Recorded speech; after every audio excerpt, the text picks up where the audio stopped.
You already know what time it is, and you already know who it is. Texas Soy Boy, aka Deer Park Vegan. What's good, YouTube? You already know who it is. Texas Soy Boy, aka Deer Park Vegan, aka Daniel Pasadena. And I'm back again with another episode of Doom and Gloom over Texas. Today I'm going to Galveston, which is not actually too far from me. It's just down south, about 40 miles on the highway, so that's going to go quick.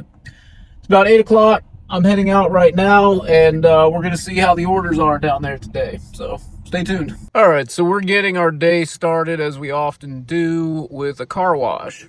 I like to start out with a nice clean vehicle. I just feel better. I'm going to get the vacuum going through here in just a little bit, clean out just random shit. I feel like if I do it every day, I get all the little spots that I would miss. Then I don't have to go back and do a full detail. So I'll just, when I have a couple minutes, not really doing anything else, waiting for orders, I'll just wipe down the windows, clean out little compartments, use a little bit of fluid. I always keep my trusty glass cleaner and other fluids and my paper towels down there. So, because you don't want to be one of those guys driving around with the dirty ass car looking like shit. Those guys, they're, for the most part, they're doing what they can do with what they have available to them. But I personally think you should always try to maintain a professional image, because that's a reflection of you, that's a reflection of the company, and it makes people feel better about the situation when drivers show up in professional attire, more likely to order again, more likely to tip again. And have you ever got DoorDash and some disgusting person in a beat up car, you see trash in there, they pull up, you want to eat that food as much as if somebody in a clean cut outfit, wearing a button down, tucked in, looking sharp, driving a nice car. What if he shows up with the food? Probably have a better experience. So it all plays in. I try to look nice, dress nice, car's nice. Not excessive. It's not a business formal kind of situation, but at the same time, you want to project a positive image. All right, let's pull around here to the vacuums. Looks like I'm probably good on tire pressure, 42 all around. Let's pull up here. All right, I'll be right back.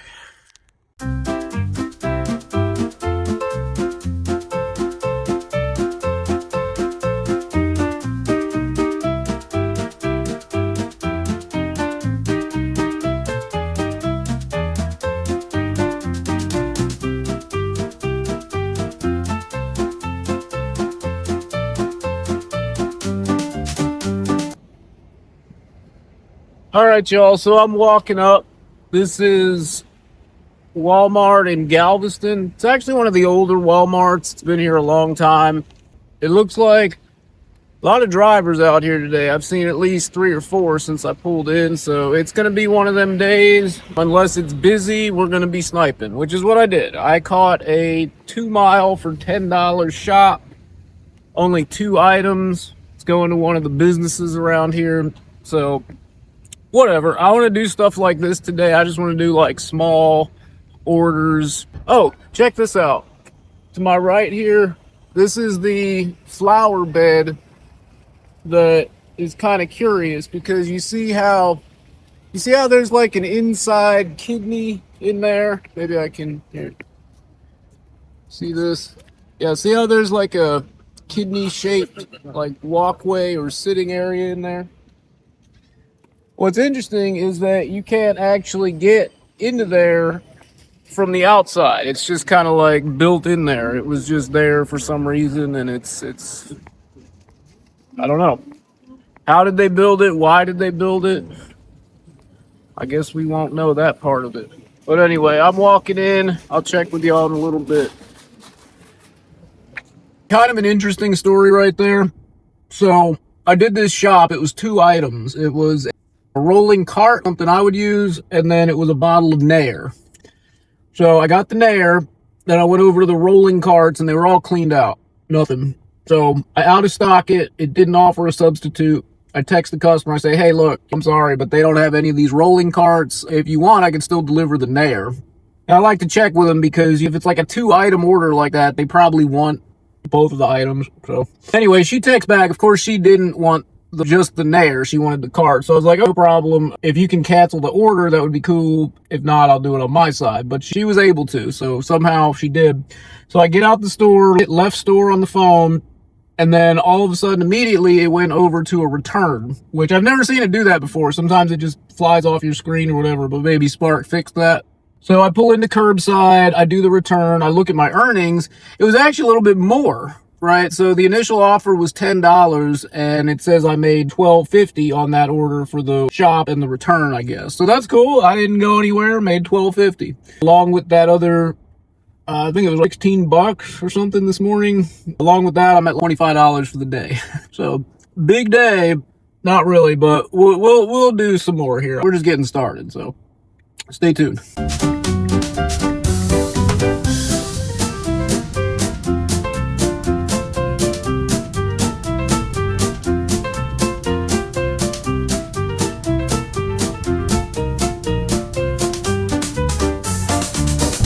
Yeah, I delivered here this morning, and this same damn lady was walking this same damn dog. People ain't got shit to do. Ugh. Well, it's been kind of slow out here. I did a $10 shop. I told y'all about that. And then I did a GMD for like $35 just going up and down the island. I just did a 30 bomb shop for 2 different customers. So it wasn't too bad, whatever. So I should be at $85, $90 right now, something like that. But I'm just here at the store waiting. Just about every damn stop in Galveston is going to be an apartment. I deliver here frequently, deliver to those all the time. It's always a fucking hassle. You gate code, and it's always going to be on the 3rd floor up in the corner. It's not going to be clearly labeled. Basically everything you could possibly complain about with apartments. But on the upshot, it's going to tend to be lower mileage orders because everything's kind of clustered around this one little area. Hey man, where you headed right now? I'm going to Jamaica Beach.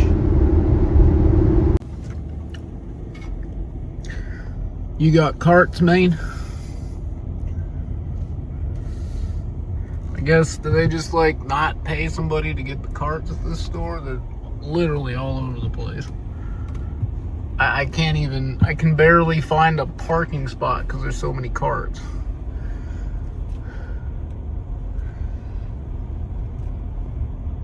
So yeah, there's always something janky at this damn Walmart. They had the customer ordered this chair and an umbrella and some boogie boards or whatever the hell. And it said location unavailable on the screen. So I had to like go hunting for it for one, and then for two, the fucking, this was the last umbrella they had, and the barcode was like not on there, so I had to manually enter it from the screen. There's always something fucked up at Galveston. You know, I don't mind paying extra at a gas station when they have cold 12 packs, okay? Because even if you get that shit at Walmart, it's going to be room temperature. Like, yeah, you might pay $6 or something. That'll be like the lowest you can get on a 12 pack, but it's not going to be cold. So if I get a gas station that sells 12 packs and they're cold, I'll pay a little bit extra. I'll pay like $10 for that, because that cold drink just really hits different on a hot day. Changes your body temperature. Also, if you think about it, you probably want the canned version as opposed to getting the soda fountain at some places. If it's like a reputable place like Buc-ee's or 7-Eleven, most 7-Eleven, then fine. Then just get the soda fountain, get like the big gulp cup. But if you go to like, some rinky-dink 5 and dime, hack and sack, suck and fuck kind of place, then you're probably better off with the cans, actually, because at least that way it was from the bottling company and it didn't go through their lines and their water system, and because some of that shit gets nasty. I've seen those Dateline specials where they go in the back and find that the water line is like full of bacteria and it's gross. So I don't mind paying extra for the cads is the point.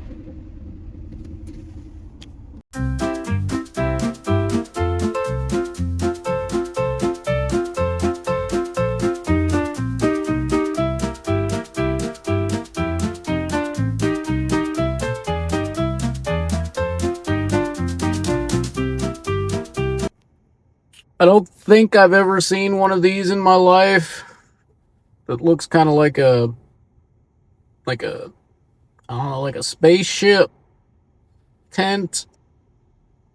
That probably took like a good hour to set that up, but homeboy is just chilling in there. It's cool. It's like 4:30. I've been here all day, and this should be for 170. So I'm making progress. I'm not doing bad. It's not a blowout, but it's not the worst day ever. So basically what's happening is those houses up and down the island are now occupied, and those people are putting in orders, and those orders happen to take a lot of time. So they'll be 20 miles down that island. And if you get triple going that way, that's going to be like an hour and a half to go there and back with 3 orders to pick it up, drop it off. So what's happening is that those big orders are occupying the drivers. And then on top of that, the driver supply down here is not very elastic, right? Because Galveston is, you have to intentionally drive here from Houston, or either you just live here. Some people just live here, not as many. But in Houston, you're going to get people from just all over. Everybody can drive to Houston, and most people don't mind going from one end to the other.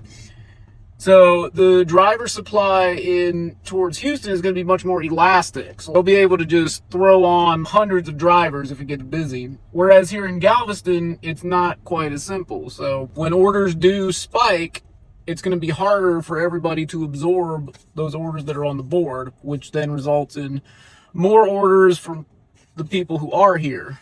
And after that, it's just a matter of skill based on how you play that. So when that's the situation, my strategy is to cherry pick. So I'm going to let a lot of stuff go that I probably wouldn't normally let go.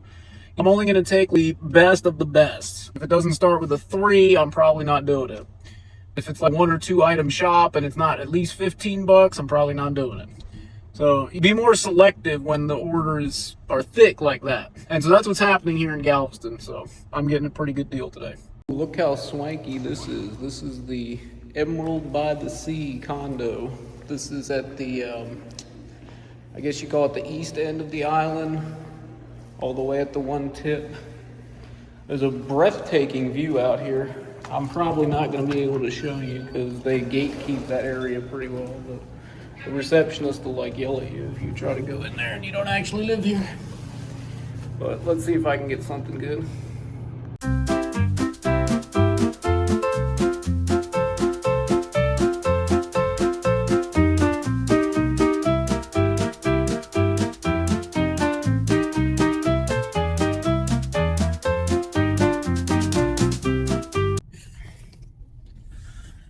So, kind of a nerdy spark tip here, but if you ever run into the issue on a shop where the item list doesn't show everything on the order, what you can do is intentionally scan something that, like, you know, isn't on the customer's order, and that will pop up it's like a text-based list of all the items rather than the picture list, and that will have all the items that were missing on the picture list. So like I just did it, and it seems like for some reason the produce was not on the picture list. Like it had all the other items except for like the tomatoes and the green leaf lettuce, which was actually a barcode, so that was kind of confusing. Green leaf lettuce is a barcode scan, not like a weight. So kind of confusing, but yeah, the produce was not on the picture list. A lot of people have been complaining how they don't see all the items on the list, and that seems to be one of the triggers for it. It's going to be the produce. So scan something you know isn't on that customer, get the text-based list, and then you can it'll show the produce and everything that was not on the picture list. Murdoch's Pleasure Pier. I think I heard that somebody got violently thrown from that roller coaster the other week. Some shit. They weren't having a lot of pleasure at that time, I don't think. That gets lit up at night, so you'll see the lights on the Ferris wheel and everything. It's kind of cool. We're just driving along Seawall here. This is the main drag. Everybody goes along Seawall. Actually, once it starts to get a little bit more crowded, I will begin taking the avenues and alleyways, because Seawall is it's just going to be ridiculous with people crossing and traffic and people parking in these spots along the ocean and everything. It's not really good for delivery, if you catch my drift. So, on a shop at Walmart and Sam's Club, actually, when you mark that you found an item, you scan it, completed. You cannot go back and change that. Sounds like that isn't too bad, but hang on.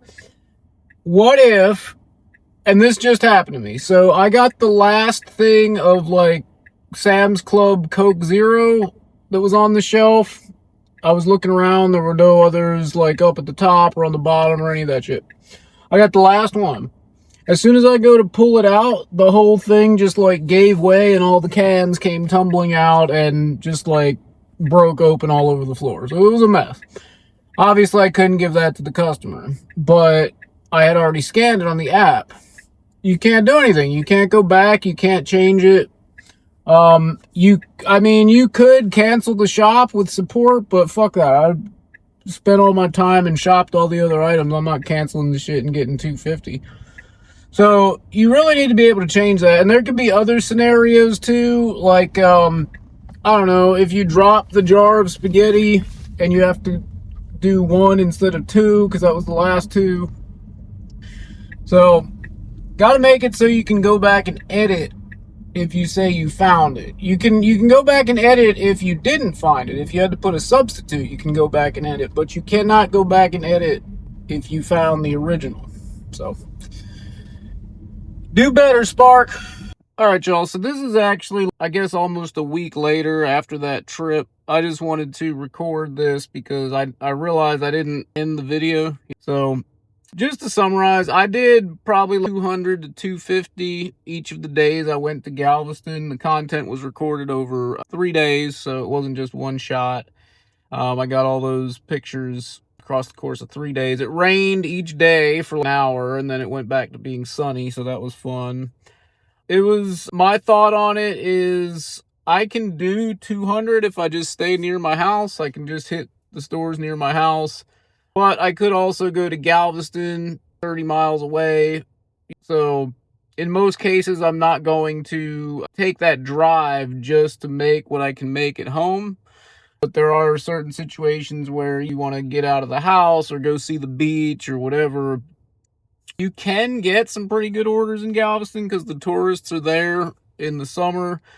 But I guarantee you, after the summer, it's just going to fall right off. It's going to suck ass. So I might do another video after the summer showing how much Galveston sucks ass for Spark when the tourists aren't there. But for now, let's just go with that. It was a good weekend. I had a good time there. It was laid back for the most part. And don't forget to check out the Discord and the reddit.com/r/sparkdriver, the largest group for spark drivers on Reddit, and the longest running, by the way. Also, we have a Discord where we chat about Spark and just other issues that pertain to gig workers, cars, finance, anything goes, really. That's going to be discord.gg/sparkdriver. Same thing. Free to join. Anyway,